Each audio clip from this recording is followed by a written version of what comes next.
tristeza sutil tenta nos invadir a alma e nós acabamos por nos sentirmos infelizes.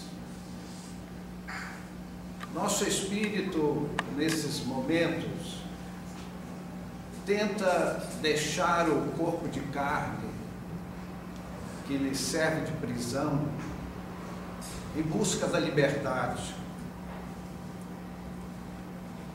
Quando nós sentimos essa sensação de tristeza, de melancolia, de apatia, devemos lutar firmemente para banir do nosso espírito esse estado de coisas.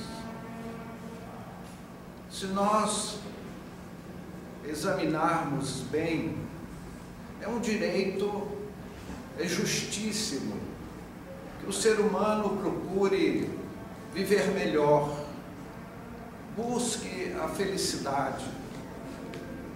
Mas nós precisamos não somente sonhar em nos transladarmos para o lado de lá e sonharmos com regiões felizes da espiritualidade. É importante estarmos atentos para o fato de que chegar a essas instâncias felizes, devemos antes cumprir com os nossos deveres reencarnatórios, porque nós assumimos compromissos ao vir à Terra para serem desempenhados no mundo físico. É muito natural esse desejo de felicidade, mas há um conceito espiritual que nos diz que a felicidade no mundo espiritual é alcançada através de uma estrada que tem o nome de dever cumprido, ou melhor dizendo, retamente cumprido. Então, meus amigos, não percamos isso de vista. Irmos para o mundo espiritual é melhor que isso aconteça na hora certa, quando Deus nos chamar. Fora disso, é sempre de consequências temerárias. Todos aqueles que se anteciparam às leis naturais e por conta própria demandaram a vida espiritual, assumiram graves compromissos de consciência, às vezes dramáticos compromissos. Não pretenderíamos excursionar aqui sobre o assunto, porque é um assunto não só chocante, como fora dos objetivos dos comentários de hoje. Mas é sempre bom estarmos atentos para isso. Esse lembretezinho vale a pena, é oportuno. As nossas reencarnações, no nosso momento histórico evolutivo, aquilo que somos hoje, quase sempre são reencarnações de provas e expiações. Há espíritos que às vezes atravessaram longos períodos de lutas titânicas, eles ganham uma reencarnação de repouso, de descanso. Geralmente reencarnam no primeiro mundo, em boas condições socioeconômicas, para, por assim dizer, dar um retempero naquela viagem de grandes lutas. Mas é bem melhor para nós lutarmos sem tempo, para que nós possamos vencer as nossas dificuldades de um passado delituoso que nos pede ajuste de contas. É muito comum as nossas reencarnações aparecermos juntos a pessoas que não nos compreendem, a não termos a retribuição afetiva daqueles com os quais dividimos o teto e às vezes até o leito, aqueles que não nos retribuem em afeto aquela nossa dedicação, e muitas vezes nós nos quedamos nos braços da melancolia, sentindo-nos abandonados. Quando isso acontece, é muito bom reagir.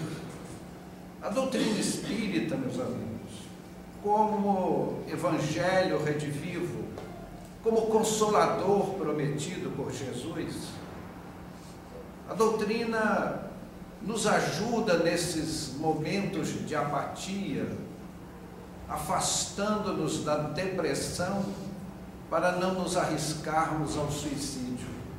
Meus amigos, certa feita perguntaram um mentor espiritual qual a situação mais dolorosa do mundo espiritual, e o mentor foi contundente: o ato mais grave que o espírito comete na encarnação é o suicídio.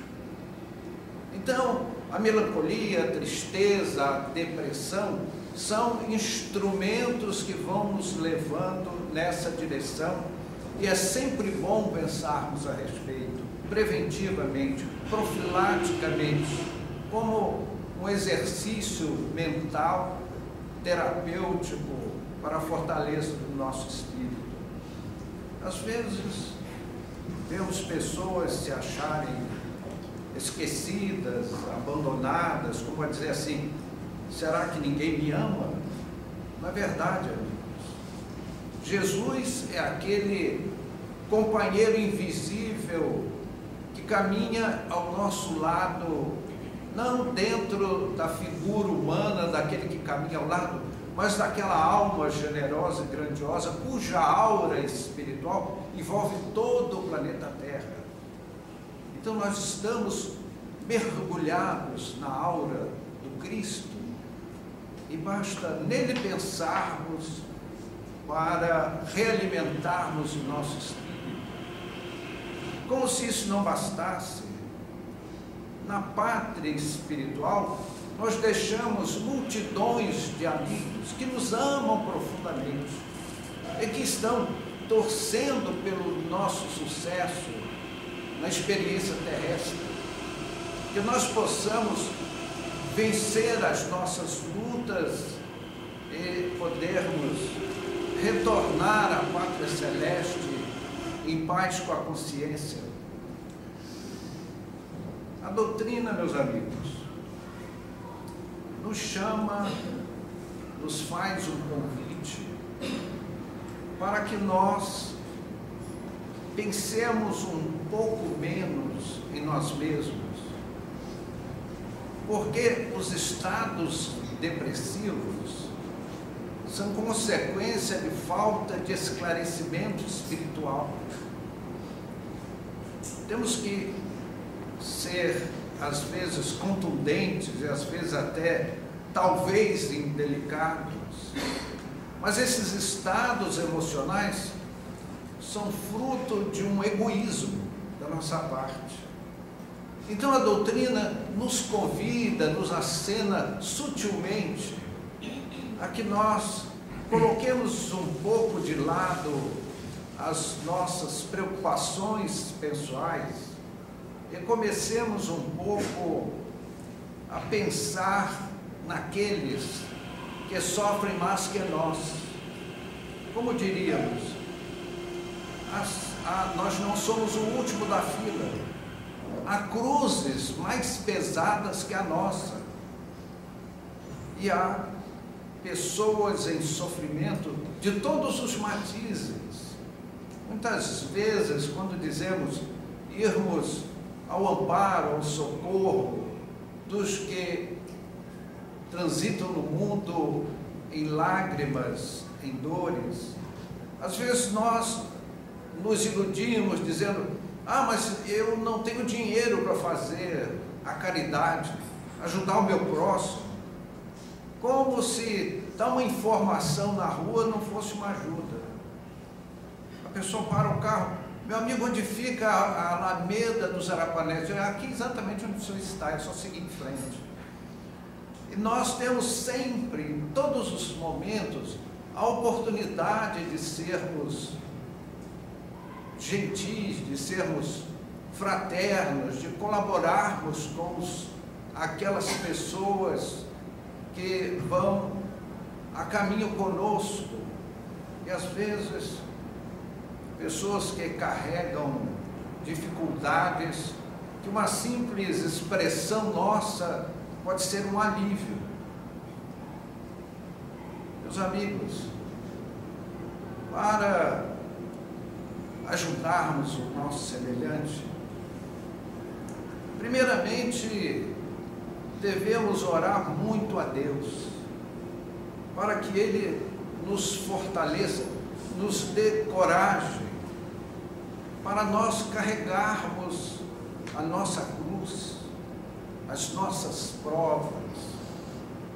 E nós aprendemos com a doutrina que Deus não coloca nos ombros de ninguém provas maiores que as suas forças.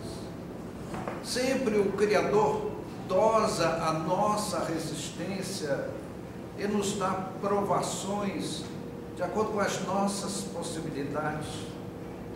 Então nós pedimos a Deus para que Ele nos ajude a suportar, a tolerar tudo aquilo que não pode e não deve ser mudado por meios lícitos, porque pela ilicitude podemos mudar muita coisa, só que seria jogar a reencarnação fora. Aquilo que às vezes nós vemos as pessoas dizerem: chutar o pau da barraca, chutar o balde, não quero mais saber, vou fazer o que me der na cabeça, e acaba jogando fora a oportunidade, atrasando 2 séculos a presente experiência. Por outro lado, pedirmos a Deus que nos ajude a termos coragem de mudar tudo aquilo que pode e deve ser mudado, mas que Deus, acima de tudo, nos dê sabedoria para distinguir uma coisa da outra, saber mudar o que precisa ser mudado e tolerar aquilo que não pode ser mudado. Nós assumimos compromissos morais, meus amigos, que às vezes parecem acidente de percurso. Quando você acorda, já está dentro de uma certa experiência e não pode burlar as leis naturais, que são as leis divinas, para se livrar ilicitamente de um problema. Meus amigos, é falir na missão, é nos candidatarmos a voltarmos numa nova encarnação como aluno repetente, como diz a educação moderna, ficarmos em recuperação. Então, meus amigos, às vezes é melhor nós carregarmos as nossas lutas, as nossas dificuldades, com coragem, pedindo amparo a Deus, para que nós não tenhamos que recapitular experiências, e às vezes em situações ainda mais delicadas, por termos somados novos débitos. Mas, meus amigos, há aquelas pessoas, e nós temos assim muita dó dessas pessoas, que às vezes elas não expressam as suas dores, as suas dificuldades, caminham cabisbaixas em silêncio, tristes, abatidas, e não dizem que sofrem.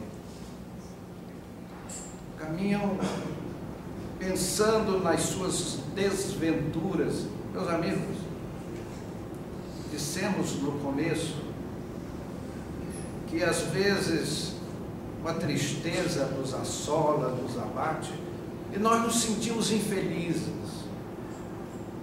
Ninguém é infeliz, mas ninguém mesmo. Nós teimamos em querer sermos infelizes, mas os filhos de Deus são todos felizes. Esperam-nos venturas inenarráveis. Há regiões cósmicas que aguardam a nossa presença, cheias de amor, esperando a nossa presença, vencermos a nossa provação terrestre, para adentrarmos aquelas regiões felizes que nós tanto sonhamos com elas. São realmente, amigos, regiões onde reencontraremos os nossos grandes amores. E é por isso que nós temos, assim, uma pena muito grande das pessoas que caminham tristonhas. Vejam só, amigos, se Deus é por nós, como dizia o apóstolo, quem será contra nós? Há uma multidão de seres belíssimos que estão torcendo pelo nosso sucesso, mas nós nos consideramos tristes, desvalidos. Muitas vezes dizemos: Deus se esqueceu de mim. Não é verdade, amigos. Quando um pai e uma mãe castigam um filho, não faz por outra razão, senão por querer o seu bem, para transmitir-lhe uma educação para que ele seja melhor. Nós somos, meus amigos, como filhos de Deus, seres, assim Deus nos fez, sociáveis. Mas há tantas pessoas insociáveis. Por que razão?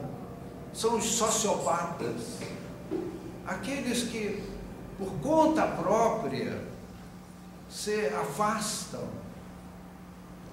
Meus amigos, me permitam uma colocação quase jocosa. Todos nós temos alguém profundamente afim conosco, que tem uma afinidade profunda conosco. Alguém chamou essa pessoa de alma gêmea. Preferia não usar a expressão. Emmanuel, naquele belo soneto que ele escreveu para Lívia, todos vocês conhecem, e como vocês conhecem, sabe, eu me permito repetir. Lívia tornara-se cristã e ela foi participar de um evento do cristianismo e foi presa junto com uma serva e levada aos calabouços do circo romano. No calabouço ela trocou de roupa com a serva, então a serva ficou parecendo uma senhora romana e ela uma serva, quando ela era esposa da maior autoridade política da Roma dos Césares, daquela época, o senador Públio Lentulus. E eles estavam rixados e ele sofria muito, porque ela era a outra metade da laranja. Um papel que se rasga e faz duas metades. Então ele tramou receber todas as honrarias do império, que era a coroa de louros, a espada de ouro e a capa de púrpura, que foi oferecida a ele numa solenidade no circo romano, que eram as maiores insígnias do Estado. Então ele tramou levar aquilo tudo para o seu palácio. E ele chegou na porta do palácio, estendeu a capa de púrpura, colocou a espada de ouro em cima da capa e a coroa de louros, pegou a harpa, isto na porta do quarto dela, e compôs o mais lindo soneto de amor que conhecemos e que nós oferecemos às pessoas que amam aqui presentes. Alma gêmea da minha alma, flor de luz da minha vida, sublime estrela caída das belezas da amplidão. Quando eu errava no mundo, triste, só no meu caminho, chegaste devagarinho, me encheste o coração. Vinhas nas bênçãos dos deuses, na divina claridade, tecer-me a felicidade em sorrisos de esplendor. És meu tesouro infinito, juro-te eterna aliança, porque sou tua esperança, como eu és todo o meu amor. Se eu te perder algum dia, serei a escura agonia da saudade nos céus belos. Se um dia me abandonares, luz terna dos meus amores, hei de esperar-te entre flores, nas claridades do céu. E o senador, Públio Lentulus, esperava que ela abrisse a porta e eles se reconciliassem. Entretanto, nesse exato momento, ela estava sendo, no circo romano, lançada aos leões. E nisso entra a serva com as roupas da senhora, e ele não entende nada, e ela explica: Senhor, a senhora está sendo lançada aos leões. Ele fica desesperado, pega a sua biga, corre, entra na arena do circo romano, os soldados afastaram as feras, e ele encontra Lívia dos estertores da morte. Então, meus amigos, isto é amor. A coisa mais linda, Jesus nos disse: amai a Deus sobre todas as coisas e ao próximo como a si mesmo. Aos sociopatas, nós ouvimos a voz do Cristo: busca e acharás, que era a linguagem do amor fraterno, naqueles termos antigos que o mestre empregava. Então, meus amigos, os espíritos que nos amam, eles são assim como uma pilha que sai do polo negativo através de um fio, uma corrente contínua que ilumina a lâmpada da nossa alma, e por outro fio volta ao polo negativo, positivo daquela pilha. E quando nós amamos mais que uma pessoa, porque aprendemos o amor fraterno, então aquele conjunto de pilhas forma uma bateria que, ligadas em série, aumentam condicionalmente a voltagem e faz brilhar muito mais a nossa luz. Então, meus amigos, toda a filosofia do cristianismo, da doutrina do Cristo, tem uma só expressão, chama-se amor. O amor é a solução de todos os nossos males, de todos os nossos problemas. Como dizia o senador no seu belíssimo poema: se eu te perder algum dia, serei a escura agonia da saudade dos seus véus. Se um dia me abandonares, luz terna dos meus amores, hei de esperar-te entre flores, na claridade dos céus. Então, meus amigos, é essa a mensagem que Jesus nos traz, que transmite aos cansados, aos tristes, e nós que somos adeptos de uma doutrina da felicidade. Meus amigos, alguém já disse que o espírita é um milionário da felicidade. Veja, nós sabemos tudo aquilo através da doutrina que o nosso cérebro, a nossa mente pode suportar.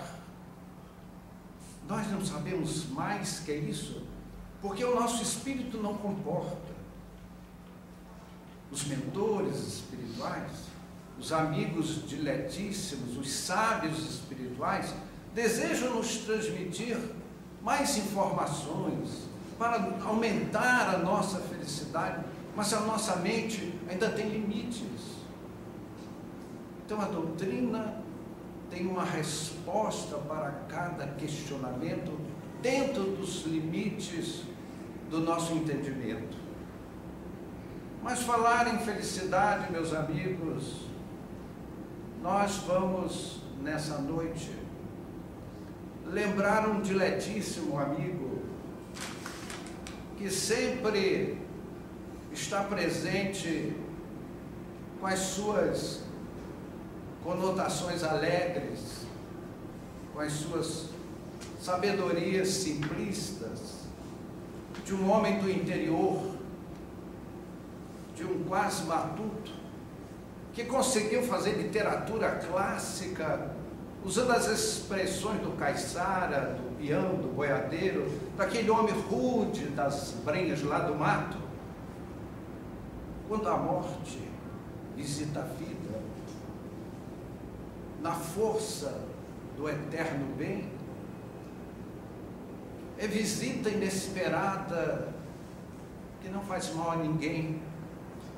Na pessoa cansada de doença ou provação, ela aparece na estrada por doce libertação. Mas na morte provocada, por mais que a vida nos doa, é fruto amargo no tempo que estraga qualquer pessoa. Quem pede para morrer sem fé e calma contento, na hora solicitada encontra arrependimento. Nesse passo, meus amigos, vou contar-vos tal e qual um fato que aconteceu na fazenda do Brechal. Nhaquirina, casada com Nhojão, pedia ao céu em prece repetida: quero a morte, meu Deus, quero outra vida. Este mundo é só fel e confusão.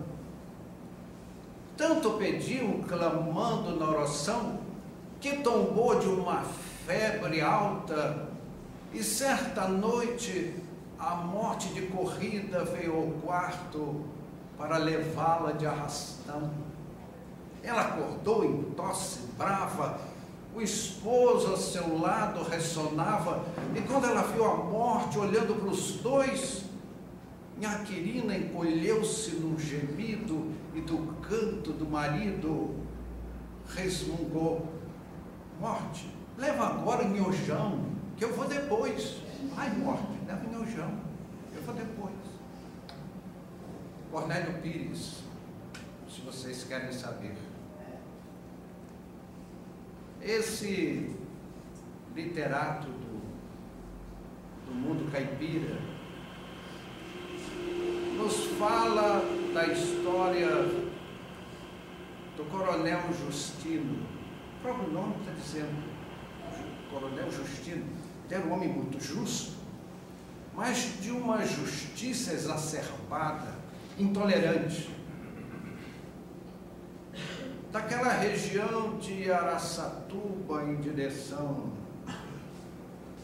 à divisa com outro estado, Andradina, cidade, ali se arrolavam as 3 grandes fazendas do Coronel Justino, herdada dos avós ainda no tempo da escravidão, patrimônios líquidos, diferente dos outros fazendeiros. Justino não devia um centavo aos bancos, ao contrário, os bancos é que a ele devia, na forma de vastos investimentos nas aplicações bancárias que lhe rendiam vultosos rendimentos. Justino era um homem severíssimo, mas honestíssimo, jamais atrasara o pagamento dos funcionários, que saía sempre um dia antes do vencimento. O dinheiro em espécie já estava envelopado à disposição dos seus vaqueiros, porque as fazendas do Coronel Justino dedicavam-se especialmente ao gado de corte, Ele era um dos grandes exportadores de carne do mundo. E na praça de Araçatuba, praça central, aqueles pecuaristas, mega pecuaristas, se reuniam ali, influenciavam o preço da arroba, do boi, no mundo inteiro. Ao poder financeiro daqueles homens. E à noite, aqueles boiadeiros, aqueles matutos, depois da lida, depois do jantar, sentavam-se em volta da fogueira para as amenidades do dia. Cada um com a sua branquinha, com o seu cachimbo, o seu cigarrinho de palha, e o prato principal era o coronel Justino e esposa. A sua mulher era uma santa mulher, amada por todos os empregados das fazendas, porque jamais uma mãe chegou com um menino febril que ela não levasse para a sua expressiva farmácia, seu ambulatório doméstico, e se ela não resolvesse o problema, mandava preparar uma charrete e com 2 peões ia a Araçatuba levar a criança ao hospital e bancava todos os custos.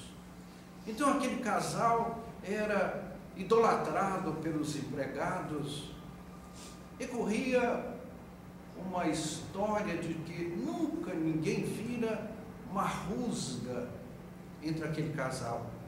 Respeitavam-se profundamente. Nunca uma briga, uma desavença, um desentendimento. Parecia assim o casal perfeito no relacionamento. E esse era o papo entre os boiadeiros ali em torno do fogo. E aí um velho, já cansado, cultuor do gado, puxando uma brasa para a batata, que essa mas meus amigos, isso tem história. Aí a matutada toda se achegou no fogo, mais uma branquinha, uma talagada, um cigarrinho de palha, um cachimbo, e ficaram atentos àquele peão de boiadeiro, já veterano, para contar a sua história. Então disse ele, pois é, mas isso tem história. Quando o coronel casou-se com a esposa, ela era filha única de um grande fazendeiro, e a festa durou 3 dias. Quando terminou a festa, ele botou a noiva na garupa do cavalo, montou na sela e saiu em direção à sua grande fazenda. E mal começou a viagem, eis que o cavalo tropeça numa moita e derruba o casal. Justino levantou, sacudiu a poeira, chegou bem entre os olhos do cavalo e disse, primeira vez. Montou na sela, puxou a noiva para a garupa, continuou a viagem. Lá pelo meio da viagem, o cavalo escorrega numa lama e novamente derruba o casal no chão. Justino levantou, sacudiu a poeira, enrijeceu-se e disse, segunda vez. Montou-se e seguiu viagem. Quando já estava chegando perto da casa, da fazenda, eis que uma cobra atravessa o caminho, o cavalo empina e derruba o casal novamente. Justino balançou a poeira, chegou junto ao cavalo, disse, terceira vez. Sacou da garrucha e deu um tiro entre os olhos do cavalo, puf, caiu ali se estrebuchando e morreu. A noiva ficou possessa, mas como? Que absurdo você fazer isso, veja o que você fez, que crueldade, que maldade. Ele botou o dedo entre os olhos dela e disse, primeira vez. E a partir daí eles viveram de lua de mel eterna e nunca mais brigaram. Que Jesus nos guarde e nos abençoe.